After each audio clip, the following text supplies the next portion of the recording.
best one.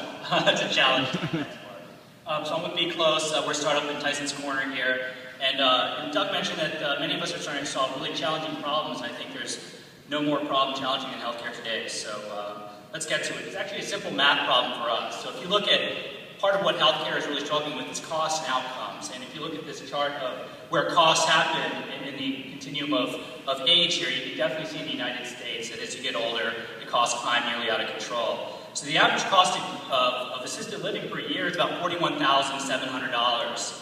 And the average length of assisted living is about 2.5 years. So people basically have to spend about $100,000 if you're caring for a family member that has to go into assisted living. The average retirement savings for those 50 to 64, anybody want to venture a guess? Just anybody, throw a number out there. 50K, okay, close. It's 26. I mean, it's awful, right? So the recent recession has really made things worse for us here. So that's really the deficit per person, $70,000. So if you look at the number of people that are going to be aging over the next 20 years, 71 million by 2030, this is a massive problem. The GAO estimate for future Medicare promise is partly due to all this challenge of caring for these older people, $36 trillion. I think that's a multiple of our GDP here. So again, insolvent system, right? So we looked at really what's out there to help this challenge here, right? Well, we found a technology that was popular really when Michael Jackson and Back to the Future sort of were in vogue. So 1.5 million panic buttons. You've seen this, I've fallen and I can't get up, right? 80% of the time they're ineffective because people just don't wear them. 3 million undetected falls per year. So we're saying, is this the best solution? I mean, really? So we took really a Back to the Future approach. We started looking at the market and we said, what's out there? We saw Internet of Things, Kickstarter's got a lot of different cool projects out there. Big data and analytics, really the end vogue of healthcare today. We said there's got to be a better way, right? If people are looking at different industries and saying these are the new innovative solutions, there's definitely got to be a better way. So we said, what can we build here to address this challenge? So we founded BeClose in 2010. We're in Tyson's Corner. We have 10 employees. We've been really fortunate to receive a hell of a lot of press pickup here because the problem we're solving is so near and dear to everyone's heart here. And we're partnered with a local company here in the DC area, Alarm.com, some of you may know.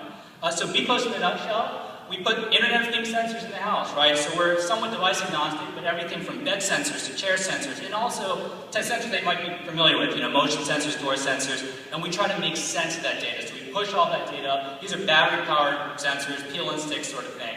Push it to the cloud over a cellular network. We run analytics on that, and we try to get ahead of problems. We let people know when things might not be going so well in the house. So again, here's what our sensors look like. There's a bed sensor on the very bottom. We even do use things like panic buttons, but those are really, what we like to provide is sort of a backup solution to panic buttons, really sort of a safety net. And we also have a web interface that allows families to know really when something is going wrong, really ahead of when it goes wrong. So let's take a little closer look. So really the idea here is the resident is living at home, maybe it's a family member, it's somebody you care for. We push that data into the cloud, and if necessary, we can get the data back to an emergency responder if that person has a problem. But more importantly, we can also be proactive. And so pushing that to people like home care workers who are on the scene and could really address issues before they become a major problem. So the final thing here is that we address community-based care. So many of you who are familiar with the home care industry know today there's not a whole lot of awareness into what's happening in the home. So we can actually push all this data that we're gleaning from people, this behavioral information, the analytics that we provide, into a community view so that home care workers can better address the problems of their communities before they become, again, huge issues.